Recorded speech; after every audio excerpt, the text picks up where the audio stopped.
Snap Studios.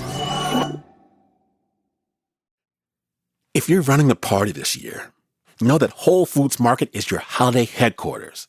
Host like a pro with heat and eat sides from the prepared foods department, easy and delicious. Yes, they have all the fixins. Stock up with wallet-friendly favorites from the 365 brand, sales throughout the month on main course proteins with no antibiotics ever. And if you're anything like me, you'll appreciate that you can order online for pickup and delivery in select zip codes. Make it look easy.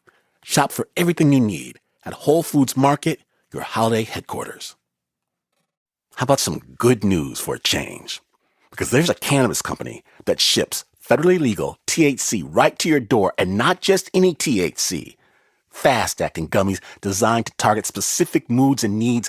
I'm talking about Mood.com's incredible line of functional gummies, and you can get 20% off your first order at Mood.com with promo code SNAP. So head to Mood.com, find the functional gummy that matches exactly what you're looking for, and let Mood help you discover your perfect mood. And don't forget to use the promo code SNAP when you check out to save 20% on your first order. When I was a kid, I spent most afternoons riding a flying ostrich around, trying to knock other people off their flying ostriches with my lance, while occasionally stopping to pick up eggs. And of course, there was a pterodactyl that would occasionally show up and attempt to crash me out of the sky. He could try, but I had that pterodactyl's number. Still, it was dangerous work, not for the faint-hearted. And I was good, very, very good, a champion of the realm good. No one could beat me. No one could take me. Not for the high score anyway, but every once in a while, some clown did manage to briefly unseat me from my flying ostrich, resulting in my temporary absence from the action. For a brief moment in time, I was no more. Kind of backstage, being less, body less. And I always loved this part, because then a brand new me generated itself on another part of the playing field. No scars, no hurts, no pains. My trusty steed and I would leap back into the air, rejoin the fray, find the maggot who knocked us out of the sky, and extract sweet revenge. I loved playing Joust. I loved it. My favorite video game by far, and I always wondered what it would be like if there really was a backstage, a place where you come back from, a reset in real life.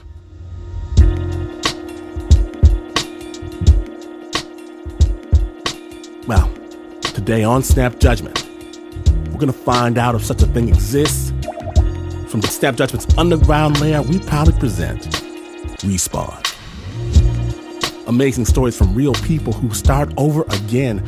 My name is Slim Washington. You can beat the unbeatable flying pterodactyl just by pointing your lance in its direction if you know what you're doing. When you're listening to Snap Judgment. We begin, and we are so excited to present a story adapted from the podcast Darknet Diaries. It's a day in the life of one teenager who goes by the name of Finn. And it turns out not to be just any other day, and the boy's real name isn't even Finn. Listeners, please note, this piece does contain some explicit language.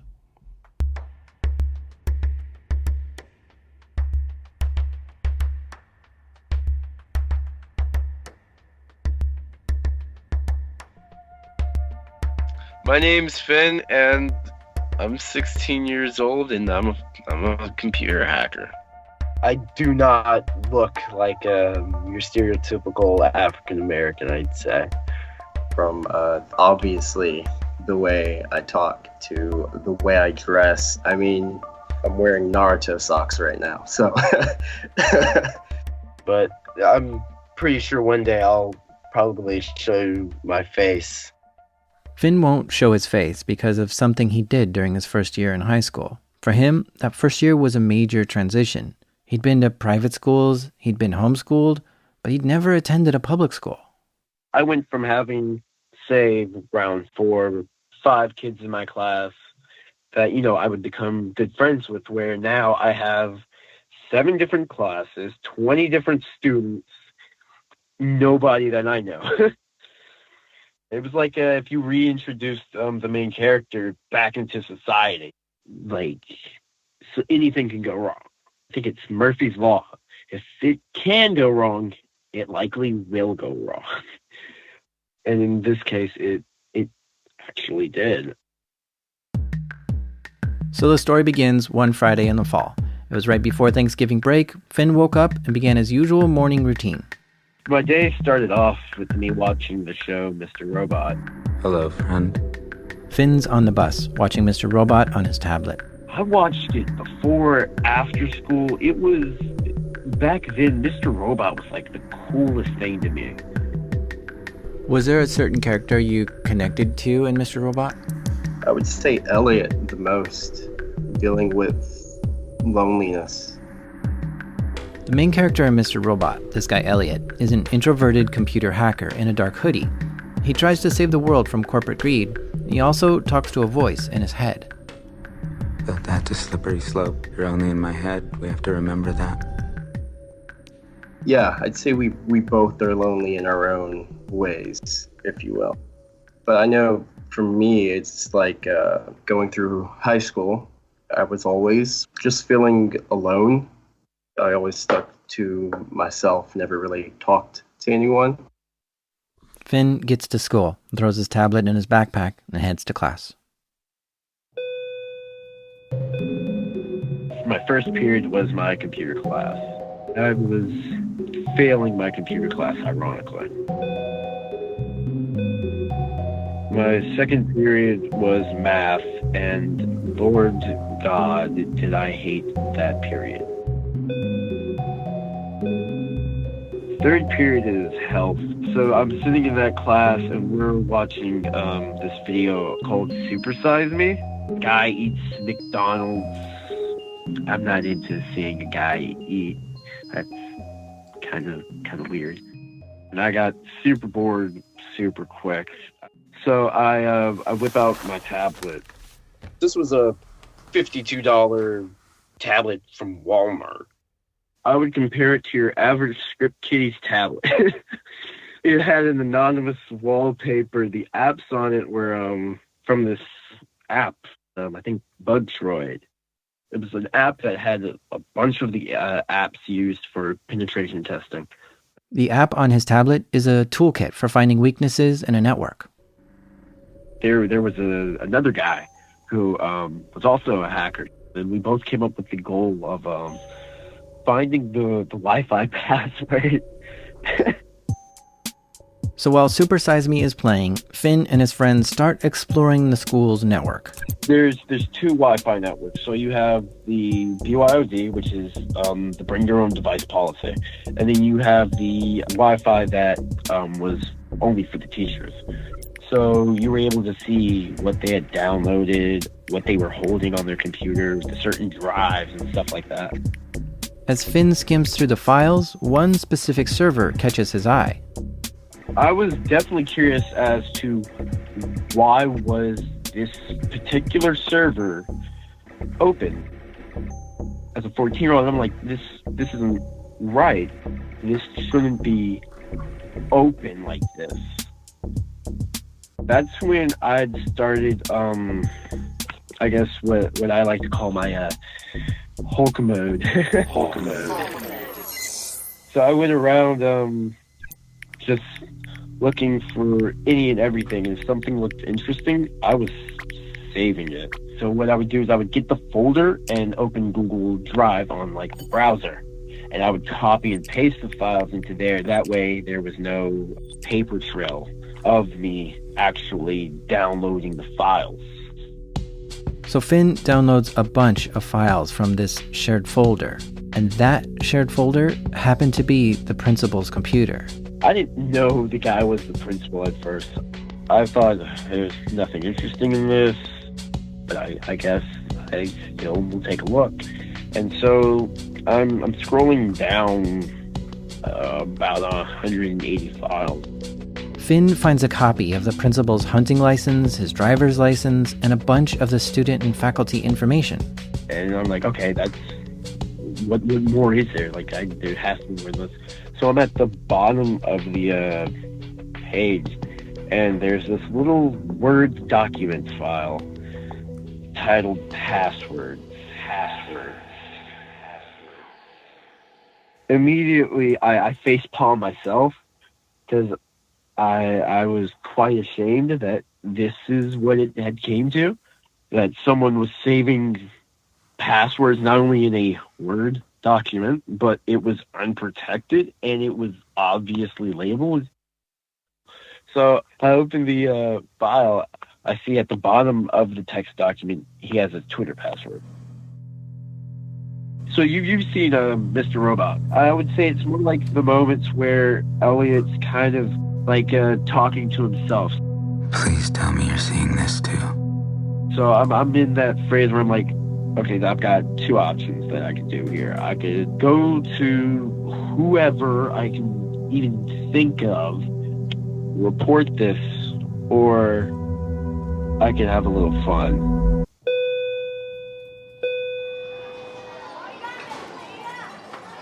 It's now lunchtime. Finn collects his stuff, heads to the lunchroom, and looks for his friends. So I'm sitting at lunch with my buddies. You know, I'm still thinking about this passwords folder, because at this point it's itching my brain. It's like come on, dude, like do something. So I'm like, all right, let's just see if he really is this dumb.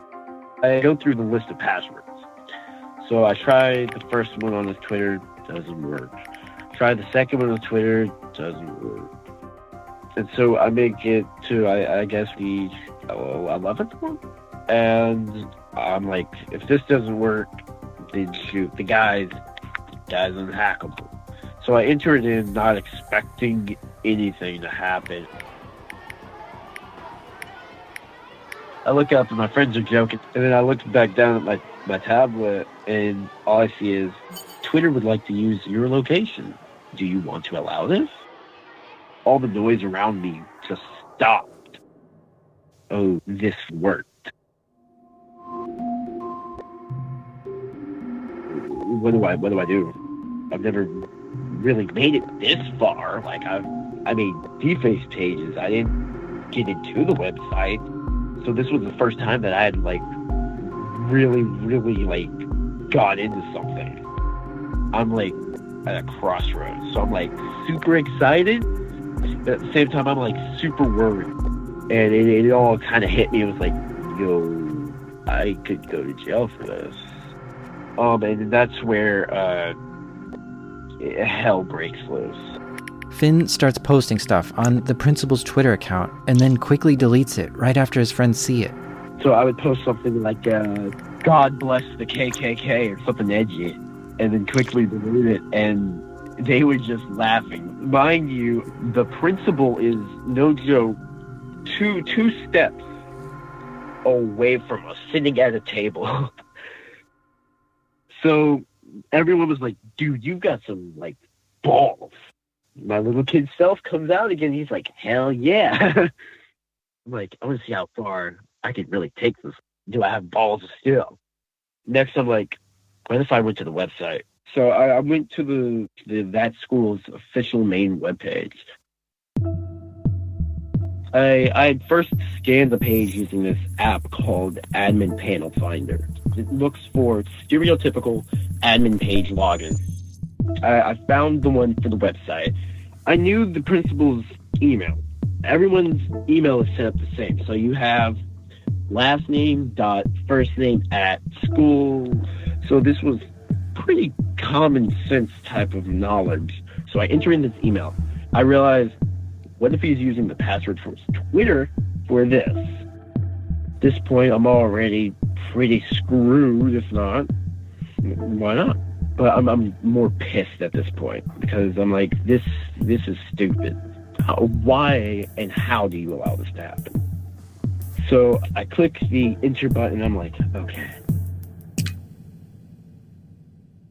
And I look up and my friends are like, dude, that's awesome. And then one of my friends, who I call him the bad luck guy, because I swear on everything that he jinxed me. He was like, dude, you're going to get in trouble, and then got up and walked away. I'm now worried, excited, scared, and pissed. I'm not thinking straight. If you were to ask me 1 + 1 at that point, I probably would have said 52. I look back down at my tablet, and I'm in. Finn now has logged into the school's main website as the principal, and this website has things like announcements and school closures, upcoming events, and teachers' bios. But Finn's access only allows him to change the principal's bio. I wiped everything. So his picture, that was deleted off this website. His biography, that was deleted. His email, gone. His phone number, gone. Anything associated with him was gone. So I couldn't upload anything more than an image. So I took his name, deleted it, and I put hacked by handle that I used to use. And then I upload this image from the game Watch Dogs. And I uploaded that as the image of him pretty much flicking off the camera. After I upload that, I start writing. I said, the school name, my principal, and the Board of Education.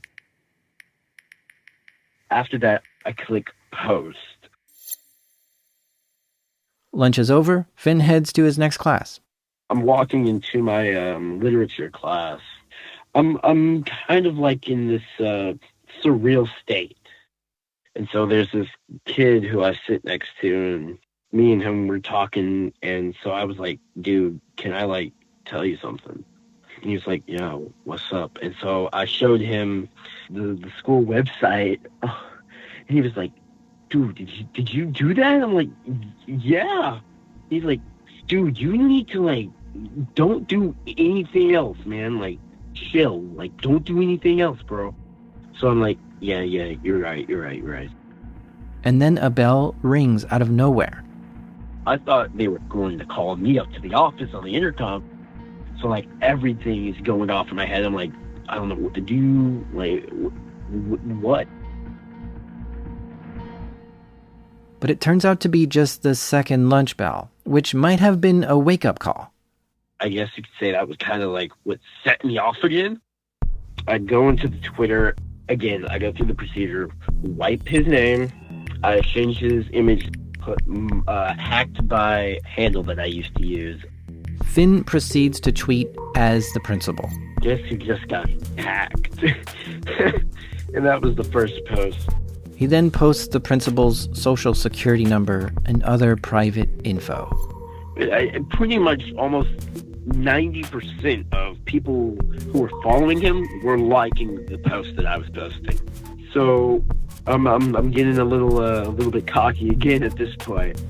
Finn goes on to post links to Pastebin, where he's posting private documents. The first is employee data list. It's their name, their birthdays, their addresses, their phone numbers, what car they drive, their license plate, their park, where they park. It was super detailed. And then he does another post. Students' parents' name, email, location, phone number. And then another post of all student emails. I posted the list of everybody's email and then everybody's password. And then I think I capped it off with the Board of Education and the main IT guy, because he was not doing his job. I felt like he failed not only me, but he failed my friends, my teachers, the parents, my mom. I felt like he failed everybody, and that's what I guess really set me off. Okay. Because, in my mind, it's a little bit wanting attention, a little bit flexing, right? Showing people what you can do. Yeah, I'll definitely say a little bit of it was to flex a little bit. What kept you going? There's something in your head that said, I probably shouldn't do this, but then something made you do it anyways. That's a very simple answer. It was the adrenaline. It was the excitement. It broke my day-to-day norm. And somehow, this whole time, Finn's teacher doesn't notice he's on his tablet. Because I was in the back of the classroom, mind you, so she has to pay attention to 20 other students, it's another reason I hate public school. My friend, the guy I was talking to, he's like, dude, put the tablet up. Okay, I'm done. So I put the tablet in my bag, and at that point, we're pretty much near the end of literature class. Finn grabs his backpack and walks to the next class. I feel like I'm a terrorist. Like I'm carrying a bomb, and nobody knows it but me. I felt like at any moment, Secret Service was going to pop out of nowhere and like just black bag over my head, and I'm gone. So I'm like, Jesus, what did I do? I think I may have up. I don't know. I just tried to get my mind off of it while I was walking. I'm about 2 steps away from the door of my history class. This kid who I knew, who used to be an anonymous, he passed me and he's like, yo, dude, did you hear? Somebody hacked the principal's Twitter. I'm like, damn it. I'm like, okay, maybe it's just him, who knows? I walk into class, everybody's talking about it. How quick does news get around? I mean, I was scared. This was my first giant, like, hack. This was like hacking, this is like when Dane Murphy hacked to the Gibson. Like, it's more like when Joey hacked to the Gibson. It's like, whoa. I didn't know this is how much I could do. Out of the blue, the intercom comes on. At this point, obviously I'm shaking. And they call Code Yellow. So Code Red is like an active shooter, or there is a definite threat in the school. The Code Yellow is where they're like, we don't know if this happened in the school or out the school. When the Code Yellow happens, all doors are locked. Only the administrators are able to get it. You're locked in. Will Finn get caught? Or will he go home like any other day and watch the next episode of Mr. Robot? Snappers, it is not over. Not by a long shot. When the Respawn episode continues, stay tuned. So I used to be a horrible gift giver. I mean well, but what I think someone would want wasn't what they really wanted sometimes. Then I got the cheat code, Quince. Guess what my mama's getting this year? A beautiful Mongolian cashmere sweater from Quince. Don't worry. Moms is still going to be surprised, and she's going to love it. She's going to say, I'm such a good boy. And it's just $50 when normally it'd be over $200. How does Quince do it? By working directly with trusted factories that maintain high standards for both craftsmanship and ethical practices, and cutting out the middlemen and the markups. Quince passes the savings straight to you. And frankly, my plan was to give away my Quince down jacket as a present, but nah, it's mine now. Find gifts so good, you'll want to keep them with Quince. Go to quince.com/snap for free shipping on your order and 365-day returns. Now available in Canada too.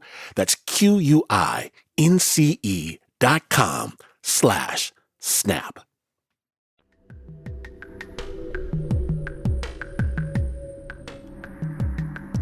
When we left, Finn had hacked into a school computer network, and he didn't stop there. He doxed the principal, the teachers, his fellow students, their parents, and now the entire school is on lockdown. They call Code Yellow. When the Code Yellow happens, all doors are locked.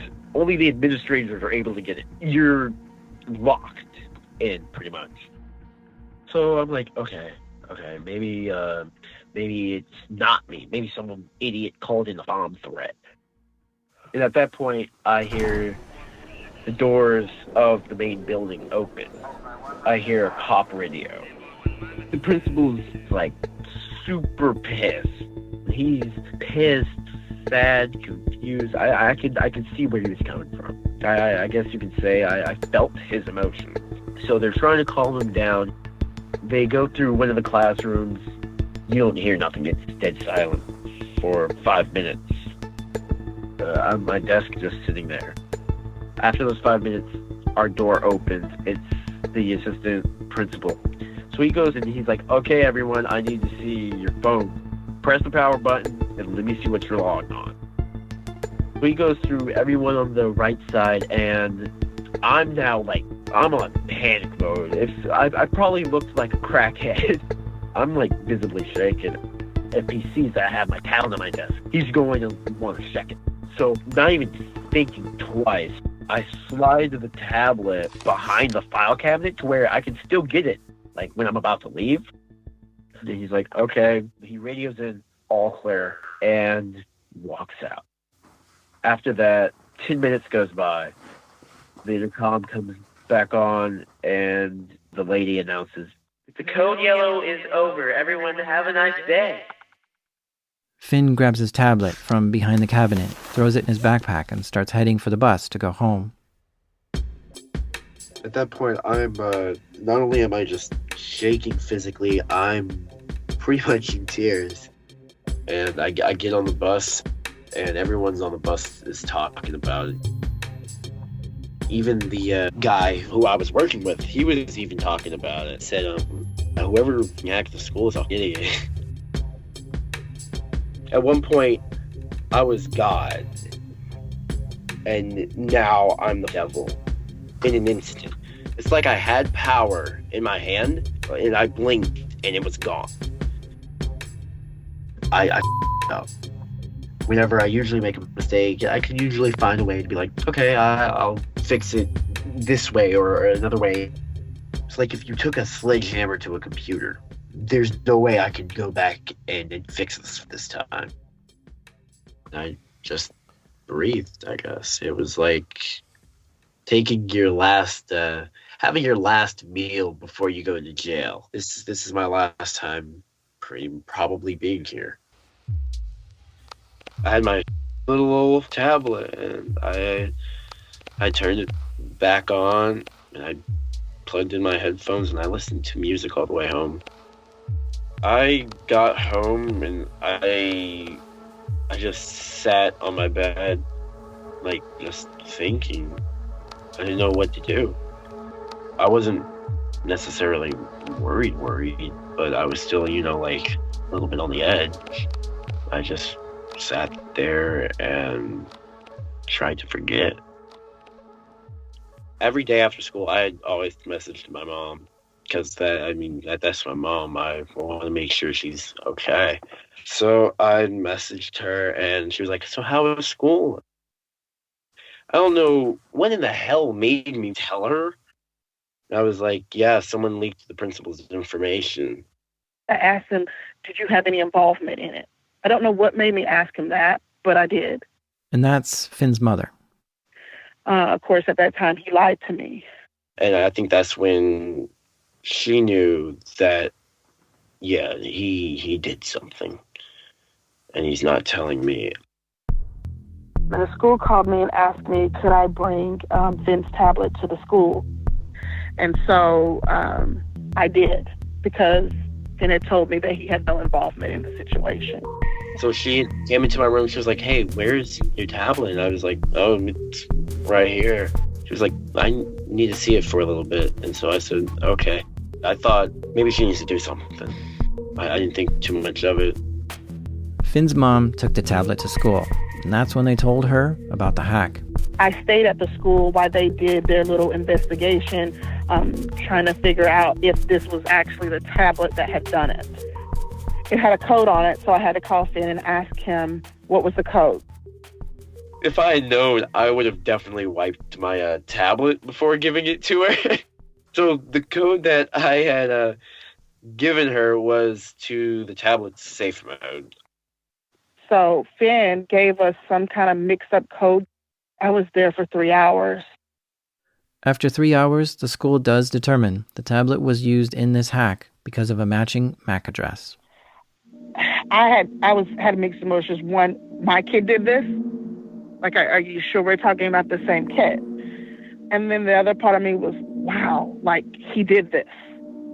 I didn't understand why he had done it, because it didn't make sense. You would have thought that maybe something would have happened that would have triggered this event. Maybe, like, he got in trouble at school, went to the principal's office, something of that nature. But none of that had happened prior to this incident. So Finn's mom drives home and has a talk with her son. Yes. Yes. We're just going to go with that. Yes. We talked. I'm sitting in her room. My stepdad's in there. He really didn't have no reason why he did what he did. And I think that was the hardest part, was trying to understand why and not getting a why. That was the first time I think I've ever really seen my mom cry. I would get hit with a nuclear bomb for my mom. I would die for her. But I'd hurt her. And I didn't want to ever feel that again. We talked. I can't even remember what we talked about. A few minutes go by. 2 cops enter the house. Your heart drops because you know that it's something, because you just left the school and you're wondering, like, dang, how'd they get them here so fast? That was number one. And then number 2 is like, are they going to take my child out of my house right now? And then as a parent, there's nothing I could do right now in this moment to fix it. There's nothing I can do to protect him from this moment. I was just like, shoot, this happened way too damn quick. At least let me have some time to think, at least. I was worried not about going to jail, but how my brothers and sisters would be affected by seeing me go to jail. So at the time, I was also on the phone with my parents. And then my mom was like, hey, y'all need to stop talking to them. You need to get a lawyer. So at that time, I had to tell them that we no longer could talk to them. And of course, they didn't like that, but they knew that they had to go because they weren't there with any warrants of arrest. And the cops leave. Now I'm in panic mode. And I knew that this was about to be bad. I didn't realize at that time how bad it was about to get, but I knew it was bad. By 10 p.m. that night, the school's website was back to normal and the tweets were deleted.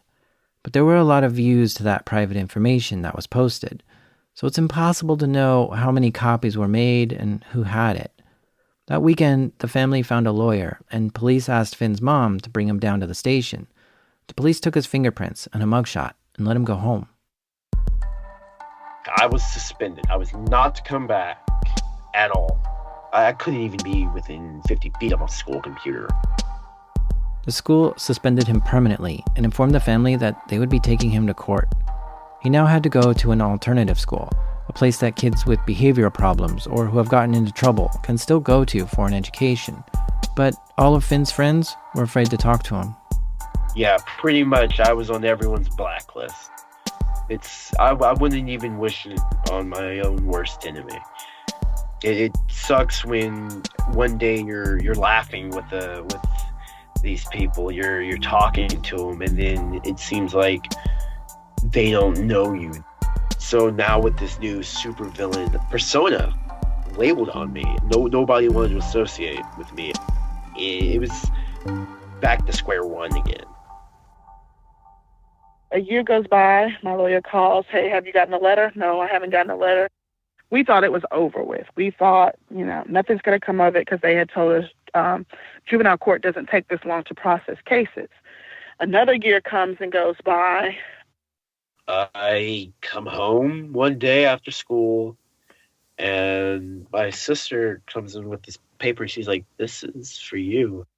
And I open it, and it's a court summoning. And I'm like, 2 years, and they're now wanting to send me to jail? I was prepared on day one. Why 2 years? So I called my mom. You could tell in his voice, like his heart just sunk. And so did mine. I was scared, like, why wait so long?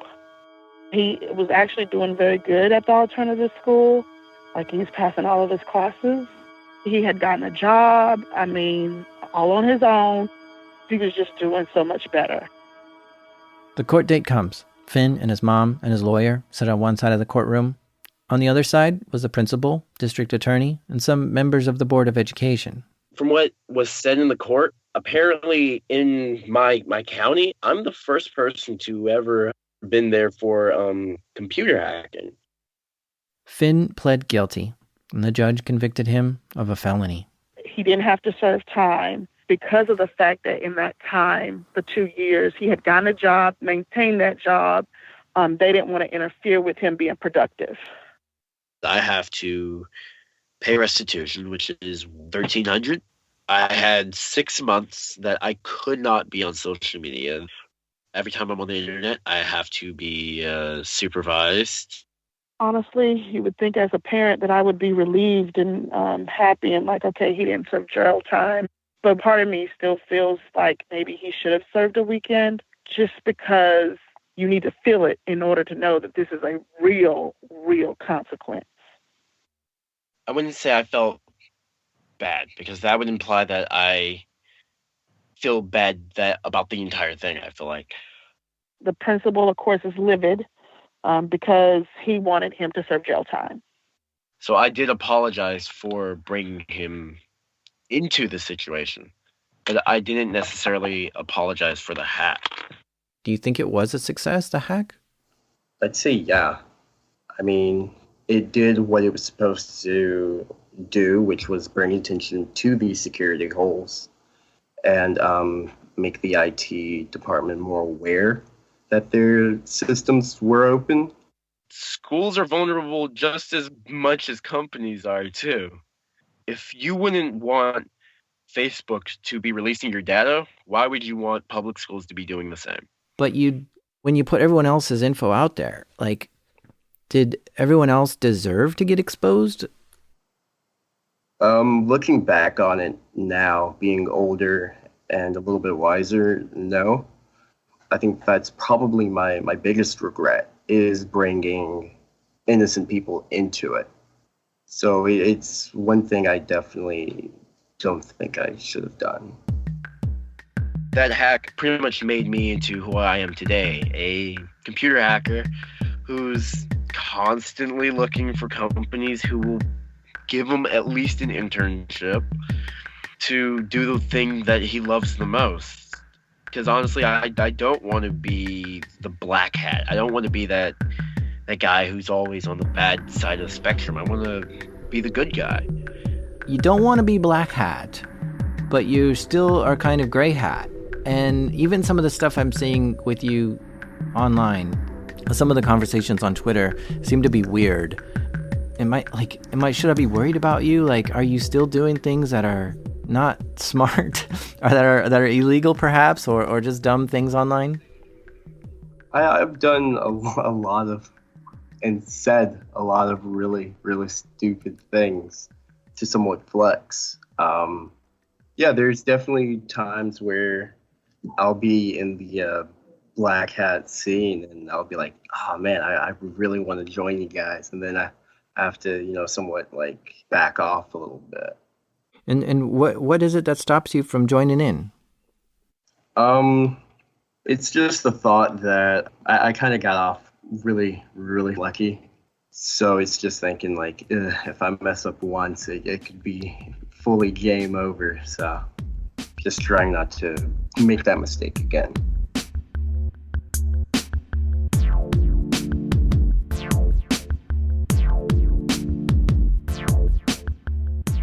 A huge thank you to Finn for sharing his story. This piece was adapted from the podcast Darknet Diaries and produced by Jack Rhysider. Found online at darknetdiaries.com. We highly recommend this podcast. You can find a link to the full story. It's called Finn. It'll be on our website at snapjudgment.org. The original score was by Renzo Gorrio.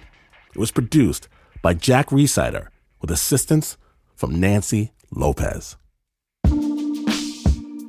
When we come back, a doctor has to share some news with a patient's family. News that turns out to be completely wrong. Stay tuned.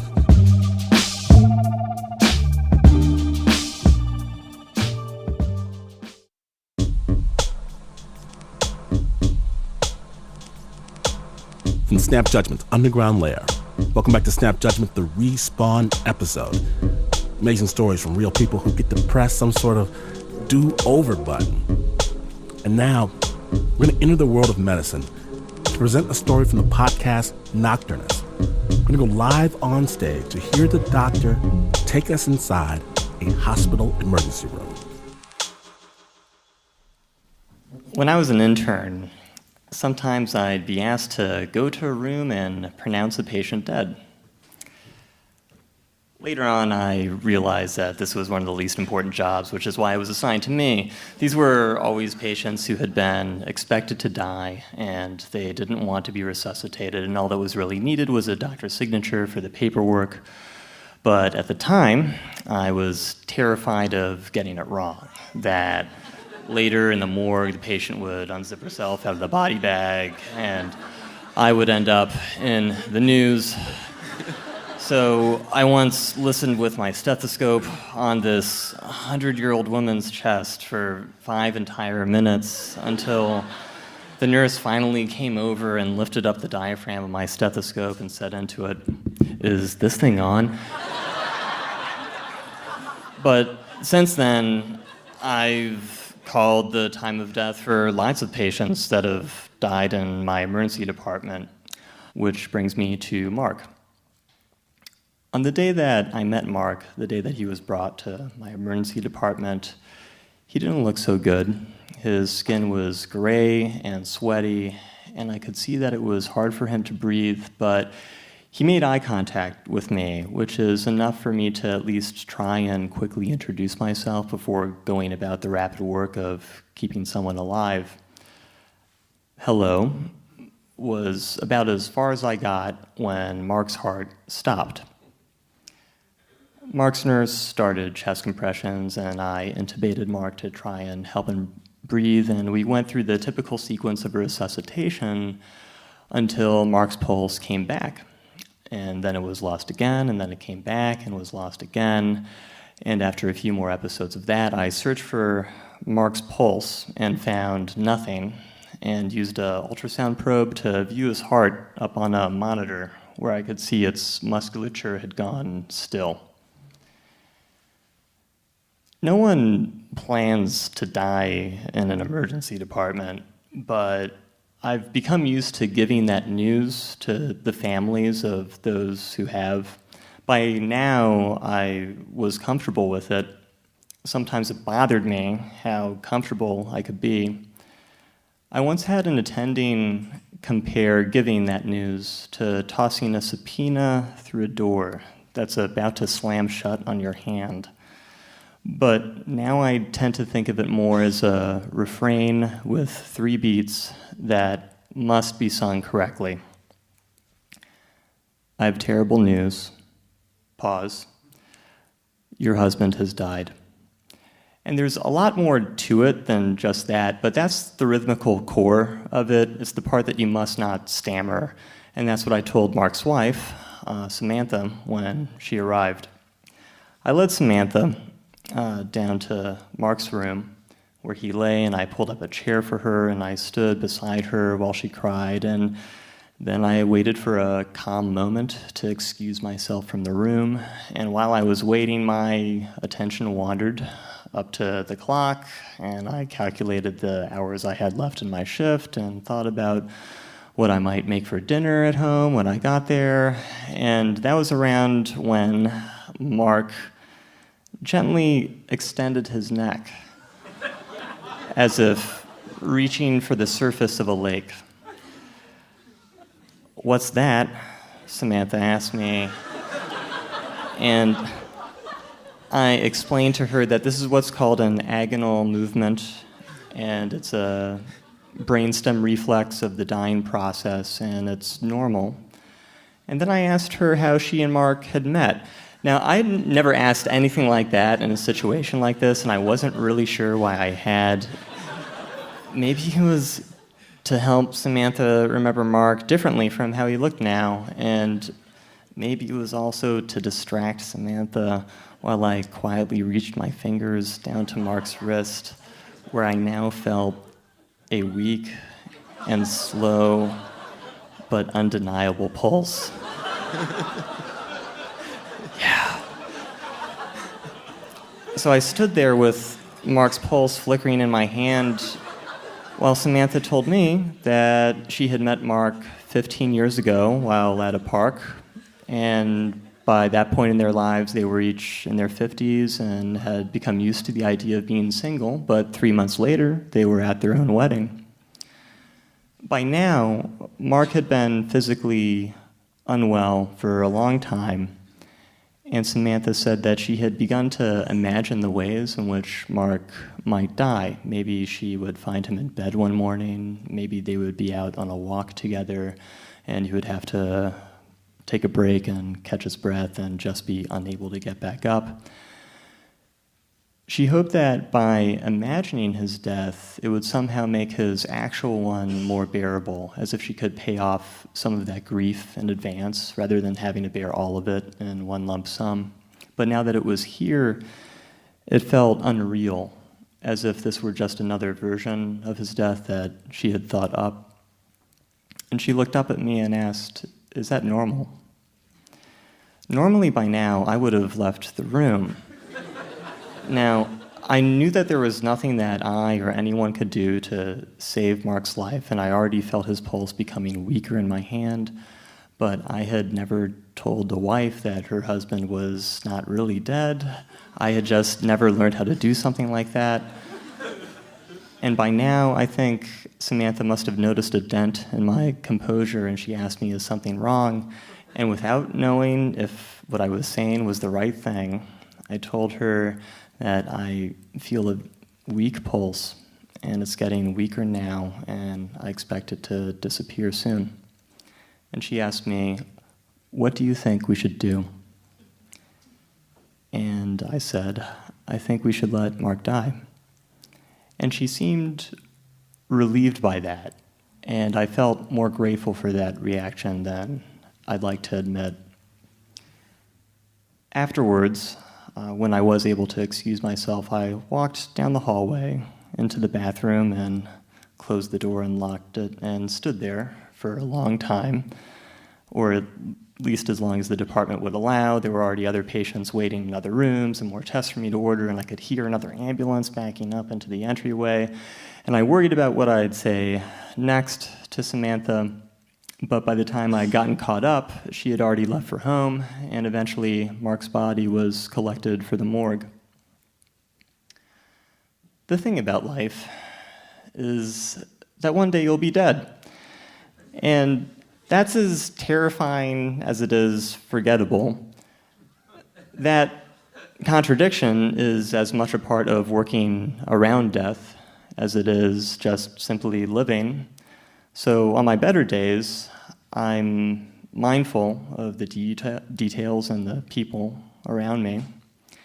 And on that day, on my drive home, I reflected on none of that, and instead worried over all the other mistakes that I've ever made in my life. I have a really long commute, and so I got as far back as preschool when I tapped on the panels of the class ant farm and collapsed all of the diligently excavated tunnels. But by the time I'd gotten home and parked my car, my anxieties had mostly burned themselves out. And I thought about Samantha, and that Mark had been a pretty lucky guy. And walking back up to my apartment, where my wife waited, I felt lucky too. Thank you.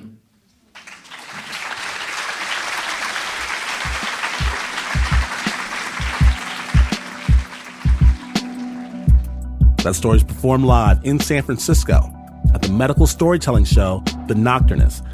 For more stories from the world of medicine, check out The Nocturnist wherever you get your podcasts or visit their website at thenocturnist.com. Find them on social media. We love this podcast. Special thanks to Anna Adlerstein, Ali Block, Adelaide Papazolou, Marina Poole, and the storyteller, Joe Sills.